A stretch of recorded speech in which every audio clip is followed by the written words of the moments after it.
Code Talker by Joseph Bruchac. Chapter 10 Boot Camp.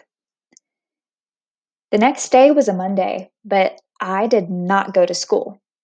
Instead, I went with my parents to the Marine Corps office near our tribal headquarters to sign up.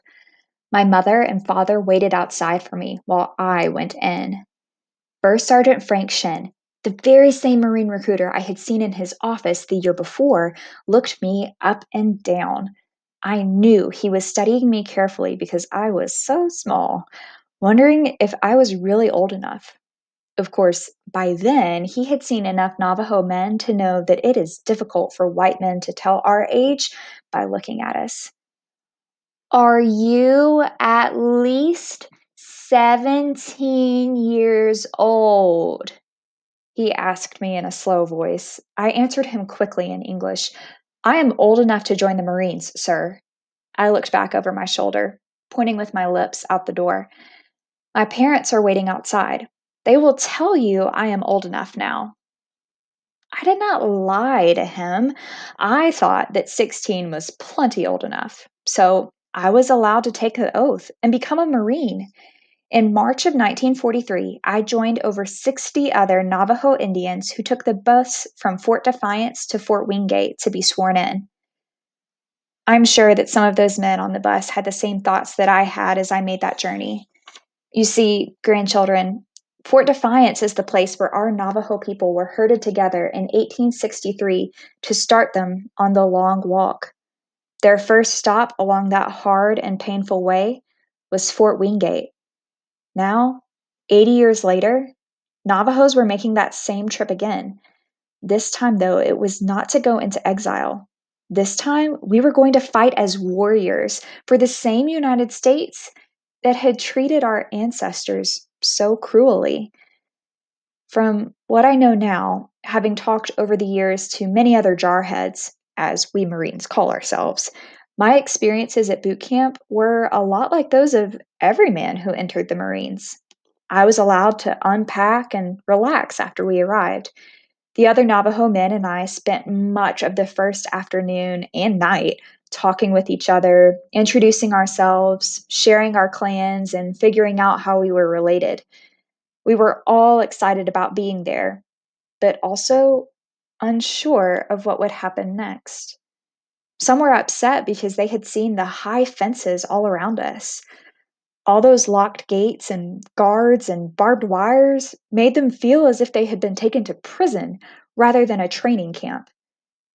Even though our cots were more comfortable than the beds most of us had been given at Indian boarding school, few of us got any real sleep that night. The next morning, things began to happen so fast that the world seemed to spin around me. We were taken for another physical and then sent to the barber, where all of our hair was cut from our heads. I had been warned by one of the men in our group who had been through reserve officer training that this would happen to me. However, it was still a great shock to watch my black hair falling about my shoulders and down onto the floor, where it was just swept away as if it meant nothing. Even though most of us had already had our hair cut short when we went to Indian boarding school as children, we had never had it all taken off with a razor, as those Marine barbers did. A few quick swipes and there was nothing left up there at all. Only skin. Some of the men in our group had tears in their eyes as their hair was shorn. As for me, when I ran my hair over my bare scalp for some reason, all I could do was shake my head and smile. I am a plucked turkey, I said in Navajo to the equally bald recruit who stood up from the chair next to me. We both laughed. The next step was the supply depot for our standard issue of boots, socks, shirts, and pants. These boots, I said, holding them up, they are too big for me, sir. Smallest size made, recruit, said the supply sergeant. I ended up having to lace them doubly tight. I also learned to stuff the toes with crumpled up newspaper to keep my feet from sliding around in them. And what is in this little bag? I asked. Hygiene kit, the board supply sergeant answered with a hand gesture that told me to move on. Next! When I looked inside, I saw that it held soap and toothpaste, a toothbrush, and a razor. I looked around at the other Navajo men, some of whom were also looking in their new kits and holding up their razors. Just like me, not one of them had any beard at all. However, despite our lack of facial hair, every Navajo recruit was still expected to put soap on his face each morning and scrape away his imaginary beard. What you did in boot camp did not have to make sense. You just had to do it. That became even clearer as the day went on. Wherever I went, big men with angry faces yelled at me. No matter what I did, I could not do it right. "What are y'all ashamed of, recruit?" the drill instructor yelled at me, leaning down so that his nose was almost touching mine. "Y'all lift your head up when I'm talking to you, boy." I lifted my chin up to look at his face, as I had been taught to do in Indian boarding school. However, that did not please him either. "Are you eyeballing me, boy?" he bellowed. "Look straight ahead." "Yes, sir," I replied, turning my head to look away from him while keeping my voice soft to show respect. "What you say, boy? You speak up now." "Yes, sir," I said in a louder voice. "What?" "Yes, sir!" I screamed. Then he nodded and moved on to his next victim in our line of confused Navajos who had been standing at attention for more than half an hour. I should add, my grandchildren, that not only did our drill instructor speak English in a strange way, he also used many colorful words and descriptive phrases that I won't repeat. Even among Biliganas, those words are not ones most people will say in public. Insulting new recruits, we would learn, was something that drill instructors were required to do. I think it was probably harder for young white men to be abused like that by their drill sergeants than it was for us Navajos. Being Indians, we were used to having white men shout at us and tell us we were worthless and stupid. As boot camp went on, I actually found that what they expected us to do was pretty simple. There was a routine to every day. All I had to do was listen closely and follow orders. One purpose of boot camp is to take young men who are out of shape and make them physically fit. However, just as Johnny Manuelito had said, what most men found challenging was easy for us Indians. A 5-mile hike in the sun carrying heavy packs was nothing much to a Navajo used to walking 20 miles to the trading post across a hot, dry landscape to carry a 100-pound bag of flour back home. Running, climbing, and doing calisthenics were easy for me. It surprised me to see how hard these things were for the white recruits and the other platoons at boot camp. After a long run, they would just fall down on the ground and some would be sick. We Navajos would just stand and wait for the next thing to do. No matter what it was, whether it was the obstacle course or crawling under barbed wire while real bullets were fired over us, we Navajo were just about the best. Even drilling was not a new thing for those of us who had been to boarding school. One of the first things they did at school was teach all Indian children how to line up and march in step. But I remember one amusing thing about marching. When you march in the Marines, you count in English like this: 1, 2, 3, 4. 1, 2, 3, 4. That is called counting cadence. One day, though, our white sergeant ordered me to count cadence in Navajo. But counting takes longer in Navajo. By the time I said 1, ta'a ta'ai, we had gone 3 steps. Na'aki, I counted 2. That took 2 more steps. "I think," I said in Navajo, "by the time I reach 10, we will all be confused old men." We burst out laughing. Even the sergeant shook his head in amusement. After that, he stuck to English for the marching. There was also hand to hand combat and weapons training. I really enjoyed using those weapons. The first all Navajo platoon had scored the highest marks ever on the pistol and rifle range. Our second platoon did just about as well. I qualified as an expert marksman. I also liked wrestling. Although I was not tall, I could easily pick up another man much larger than myself and throw him to the ground. But I did not like boxing. Hitting another person with my fists never seemed natural to me. There was only one thing in basic training that scared most of us. In fact, grandchildren, it almost caused me to wash out. Well, perhaps I should say drown out. It was the swimming test. I should have expected it. After all, we were called Marines and were part of the amphibious units. That meant we could be called upon to attack beaches, jumping out of boats and landing craft. I had thought, though, that swimming wouldn't be that necessary. After all, those boats would just bring us right up to the shore. I would later learn just how wrong I was about that.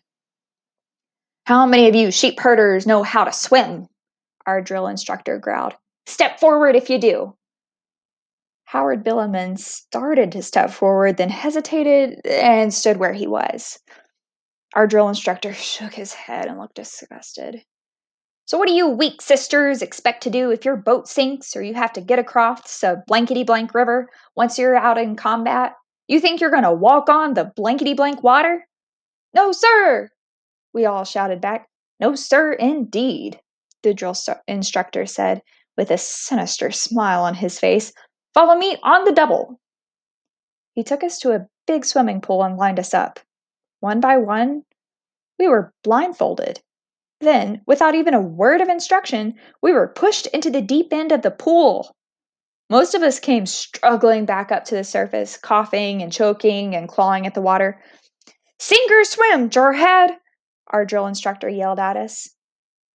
Surprisingly, even though we'd never been in deep water before, many of us Navajos did manage to get from one side of the pool to the other.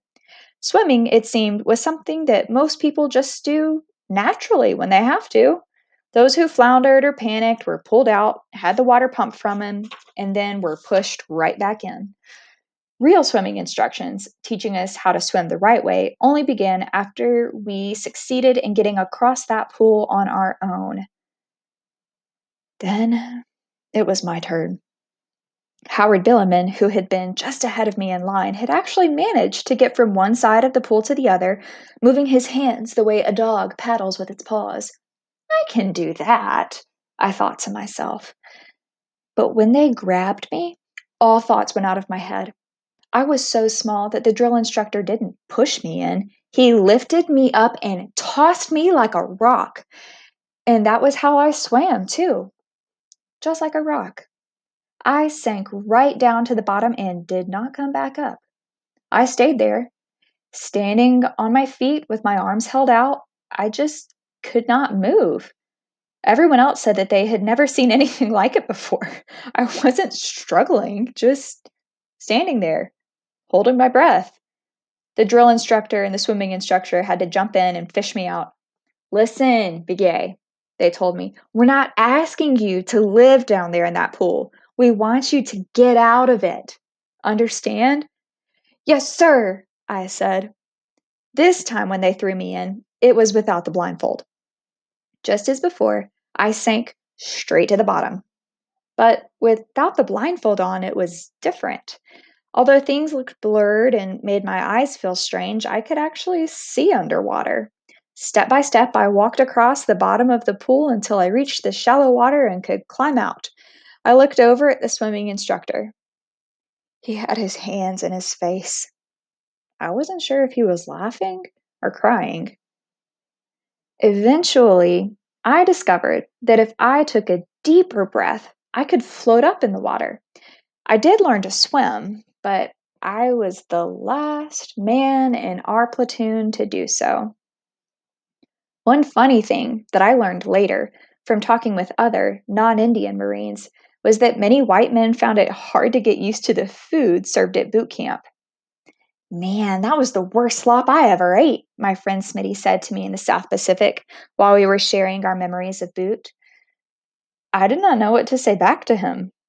Like all the other Navajos who went through boot camp, I thought the food was fine. Not only that, there was always enough to eat in the mess hall. Key elasticity One of the other Navajo men in our platoon said just what I felt as we stood in line, filling our plates for the second time. Oh la, there is sure different from the Shiprock boarding school, he said. Sometimes all we got to eat was one dry tortilla. In our free time, we hunted squirrels and grasshoppers. We even went through the garbage to scrape food from cans and jars. Most of us Navajos gained weight during the weeks we were in boot camp. We'd never seen so much good food before. It was at boot camp that I began to learn things about white men I'd never known. One day in the mess hall, a young white recruit came up to me. He was tall with blond hair and blue eyes. Everybody called him Georgia Boy. Chief, Georgia Boy said, can you read? Yes, I told him. What's that there say? He pointed at the sign on the wall. I wondered why he was testing me like that. Was he one of those people who thought all Indians were too stupid to read? But I read it aloud anyway. Exit. Uh-huh. He nodded. That's what they told me it read. So maybe you could read this here letter I got from home. The parson helped ma write it, if you wouldn't mind. He took a much folded piece of paper from his wallet and carefully handed it to me. The letter was not very well written. It mostly said the farm was fine and she surely missed him. There were many X's and O's at the end of it. I knows what them is, he said, putting his finger on the X's and O's. Loves and kisses. It made me think of the love my own parents had for me. The two of us sat for a while in silence after I finished reading the letter out loud. Georgia Boy reached out his hand and I placed the letter in it. He refolded it carefully and put it back into his wallet. Then he took my hand and shook it. Thank you, he said. Back home in them mountains, I never learnt no reading. He looked over toward our drill instructor, who was walking through the mess hall, and his voice grew low and confidential. I've managed so far to fool 'em. They all thinks I can read, but I just been putting things to memory.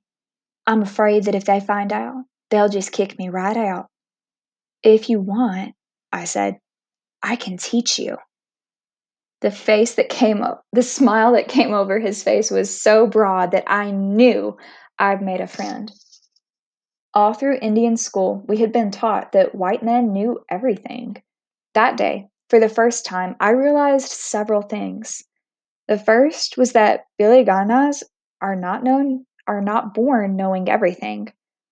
The second was that in many of the most important ways, white men are no different from Navajos. The third, that no matter who they are, people can always learn from each other.